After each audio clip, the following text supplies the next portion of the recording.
Hello students, আমি Nitish sir জ্ঞানজ্যোতি coaching সেন্টারের পক্ষ থেকে তোমাদের প্রত্যেককে জানাই আরো একবার স্বাগত।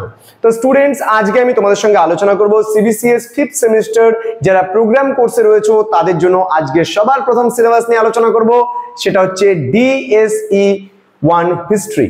তো যে সমস্ত ছাত্রছাত্রীরা ডিএসই 1 বা 2 তে হিস্ট্রি নিয়েছো প্রোগ্রাম কোর্সে তাদের জন্য আগে যেটা ডিএসসি তে ছিল এখন কিন্তু সেটা কোড হয়ে যাবে ডিএসই। আমি এখানে লিখে দিয়েছি, দেখতে পাচ্ছ ডিএসসি ছিল আগে, এখন সেটাই হয়ে যাবে কিন্তু ডিএসই হিস্ট্রি। ওকে, আমি সম্পূর্ণ বাংলায় আলোচনা করব সিলেবাসটি, তোমাদের কি কি থাকবে না থাকবে বিস্তারিত আজকের ক্লাসটিতে বলে দেবো।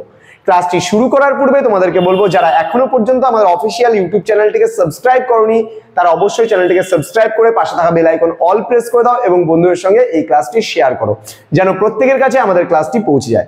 এছাড়া তুমি যদি ভাবো অনলাইনে আমাদের কাছে কোর্স করবে বা অনলাইনে নোটস পত্র নেবে পড়বে, তাহলে অবশ্যই যোগাযোগ করতে পারো আমাদের অফিসিয়াল নাম্বার 6295916282 এবং 7076398606 নম্বরে। তোমাদের টোটাল কোর্স ফি মাত্র 499 রুপিস। যদি তোমরা জুলাই মাসের মধ্যে অ্যাডমিশনটা নাও তবেই কিন্তু 499 রুপিস। যদি জুলাই মাস ক্রস করে তোমরা আগস্টের 1 তারিখ থেকে অ্যাডমিশন নেওয়া শুরু করো তাহলে কিন্তু আমাদের লেট ফাইন এই বছর চার্জেস আমরা নিচ্ছি 100 রুপিস। কারণ ম্যাক্সিমাম স্টুডেন্টস প্রথম দিকে অ্যাডমিশন না নিয়ে আমাদের শেষ মুহূর্তে একেবারে এসে বিরক্ত করে, স্যার এটা লাগবে সেটা লাগবে। আমরা চাই না যে তোমরা একেবারে শেষ মুহূর্তে গিয়ে নোটস নাও, পরীক্ষা 2 দিন আগে 3 দিন আগে স্যার নোটস লাগবে, স্যার নোটস লাগবে। কেন বাবা? তোমাদের যেহেতু কোর্স ফিটা সেম লাগছে তোমরা আগে থেকে নাও, আগে থেকে পড়াশোনা করো, আমরা সাজেশন সবকিছু আগে থেকে প্রোভাইড করে দেই, সেই পড়াগুলো আমাদের সঙ্গে করো, দেখবে তোমরা কিন্তু আর পরীক্ষা নিয়ে কোনো টেনশন তোমাদের থাকবে না। প্রতিদিন একটু একটু করে পড়ো, দেখবে পরীক্ষা আস্তে আস্তে পুরো সিলেবাসটা কভার আপ হয়ে যাবে। তো আজকে আলোচনা করবো তোমাদের সঙ্গে সিলেবাসটা নিয়ে। তার আগে একটা কথা বলে দিই, 499 টাকার বিনিময়ে তোমরা পাচ্ছ কিন্তু 4টা সাবজেক্ট যে তোমাদের রয়েছে সেটা। এবং কেউ যদি আরো মনে করো 5th সেমিস্টারে পড়ছো বাট থার্ডে কোনো সাবজেক্টে ব্যাক আছে, তাহলে যদি একটা সাবজেক্টে ব্যাক থাকে তার জন্য 199 পে করতে হবে, দুটো সাবজেক্টে ব্যাক থাকলে 299 এক্সট্রা পে করতে হবে, তিনটে থাকলে 399 এবং 4টাতেই যদি ব্যাক থাকে তাহলে 499 কিন্তু এক্সট্রা পে করতে হবে, এটা মাথায় রাখবে। চলো শুরু করছি আজকের ক্লাসটি। প্রথমত ইউনিট নাম্বার 1 তোমাদের কি আছে একটু বলে দিচ্ছি। ইউনিট নাম্বার 1 এ আছে দ্য ফ্রেঞ্চ রেভলিউশন অর্থাৎ ফরাসি বিপ্লব। এখানে ফরাসি বিপ্লব সম্পর্কে বিস্তারিতভাবে তোমাদের পড়তে হবে। ফরাসি বিপ্লবের কারণ পড়বে, সামাজিক কারণ, অর্থনৈতিক কারণ, রাজনৈতিক কারণ, প্রত্যেকটা কারণ সম্পর্কে কিন্তু পড়তে হবে।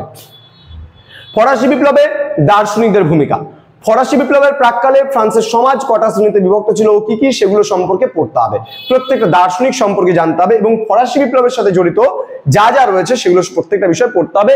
এবং এই চ্যাপ্টারটা এক্সট্রা ভাবে তোমাদের নেপোলিয়নের এজটা যেটা রয়েছে সেই নেপোলিয়নিক এরাটাও কিন্তু পড়তে হবে।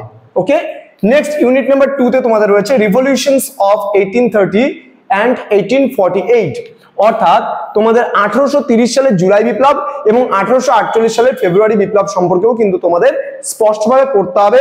যেমন এখান থেকে আমরা কি কি পড়বো, বিশেষ করে জুলাই বিপ্লবের কারণ পড়বো, ফলাফল পড়বো, ফেব্রুয়ারি বিপ্লবের কারণ পড়বো, ফলাফল পড়বো এবং এই দুটো বিপ্লবের মধ্যে কম্পেয়ার করবো, যে কম্পেয়ার মানে এই দুটো বিপ্লবের তুলনাগুলো পড়বো। কি করে? প্রথমত পড়বো জুলাই বিপ্লব আর ফরাসি বিপ্লবের মধ্যে সাদৃশ্য কি কি রয়েছে এবং আমরা পড়বো জুলাই বিপ্লব এবং ফেব্রুয়ারি বিপ্লবের মধ্যে বৈসাদৃশ্য কি কি রয়েছে। তো স্টুডেন্টস, এই হচ্ছে দ্বিতীয় ইউনিটটা গেল। এবার ইউনিট নাম্বার 3 কি বলেছে, unification of Italy and Germany অর্থাৎ জার্মানি এবং ইতালির ঐক্য আন্দোলন সম্পর্কে তোমরা পড়বে।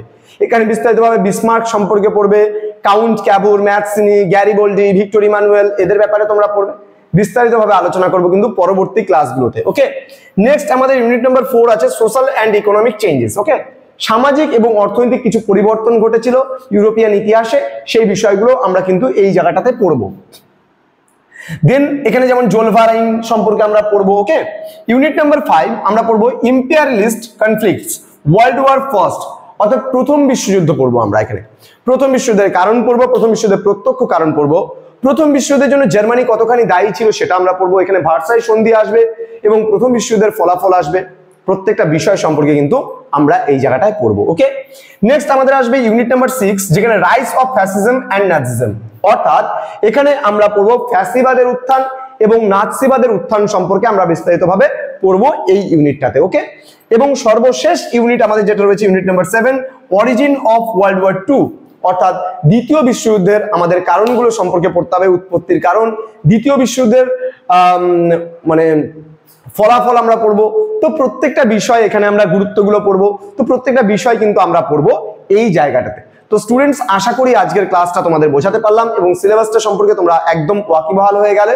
তোমরা যদি এর জন্য আর কি, বিশেষ করে এটার জন্য যদি খুব ভালো একটা বই বলো তোমরা, তাহলে কিন্তু আধুনিক ইউরোপ, তোমাদের বইয়ের নামটা আমি বলেছি আধুনিক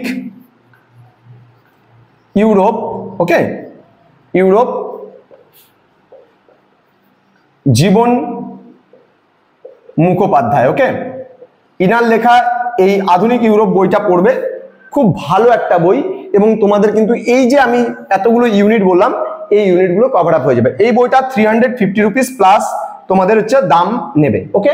তোমরা এই একটা বই কিন্তু পারচেস করতে পারো, যারা বই কেনার ইচ্ছা তারা এই বইটা পড়তে পারো, ভীষণ ভালো, সহজ সরল ভাষায় বইটাতে লেখা আছে।